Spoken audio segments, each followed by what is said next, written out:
Paşinyan Azərbaycanla dialoqu zərurət sayır. Ermənistanın baş naziri dialoqu Azərbaycanla münasibətlərin normallaşması prosesində zərurət kimi görür.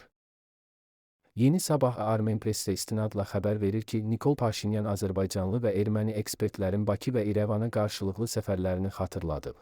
Dialoqun yoxluğu ucbatından Ermənistan vətəndaşları görürlər ki, Azərbaycanlıların bəyanatlarında heç nə dəyişməyib, Azərbaycanlıların fikrincə ermənilərin bəyanatlarında heç nə dəyişməyib. 37 illik münaqişə 5 ekspertin 2 görüşü ilə dəyişdirilə bilməz proses olmalıdır. Xatırladaq ki, noyabrın 21-22-də Bakıda Ermənistanı təmsil edən 5 ekspertin iştirakı ilə dəyirmi masa keçirilib.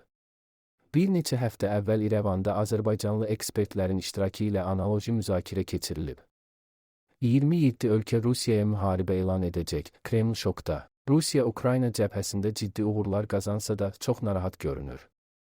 Buna ən çox səbəb də Amerika prezidenti Donald Trump'ın 28 bəndlik sülh planına qarşı çıxan Avropa İttifaqıdır.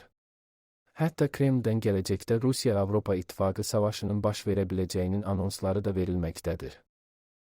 Avropa İttifaqı Rusiya ilə birbaşa hərbi qarşıdurmaya hazırlaşır. APA'nın Moskva bürosu xəbər verir ki, bunu Rusiya Xarici İşlər Nazirinin müavini Aleksandr Grushko bildirib.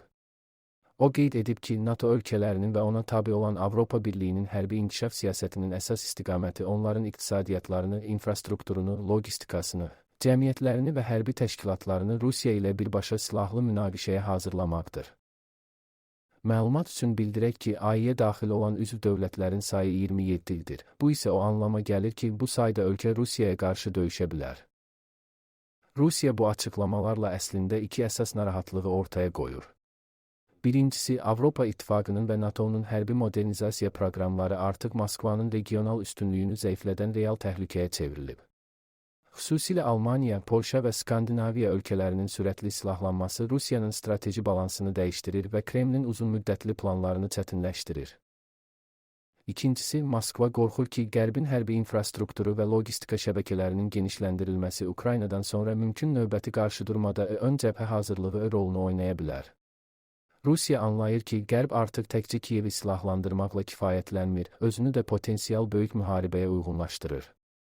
Müharibəni qələbə kimi göstərməyə çalışan Moskva üçün bu, həm siyasi, həm də hərbi təcridin daha da dərinləşməsi deməkdir. Musavat.com.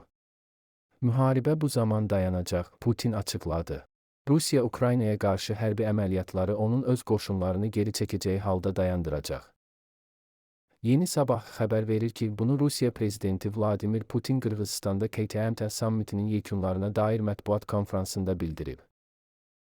Biz hələ də müxtəlif yerlərdə döyüş əməliyyatlarının dayandırılması barədə çağırışlar alırıq. Ukrayna qoşunları tutduqları ərazilərdən çıxacaqsa, döyüş əməliyyatları da dayanacaq. Çıxmayacaqlarsa, biz buna silahlı yolla nail olacağıq, Putin qeyd edib. Onun sözlərinə görə, düşmən üçün ən böyük problem onun təmas xəttinə göndərməyə qadir olduğu hərbçilərin sayı ilə itkilər arasındakı fərqin artmasıdır. Ukrayna silahlı qüvvələri təkcə oktyabr ayında 47,5 min hərbçi itirib, report.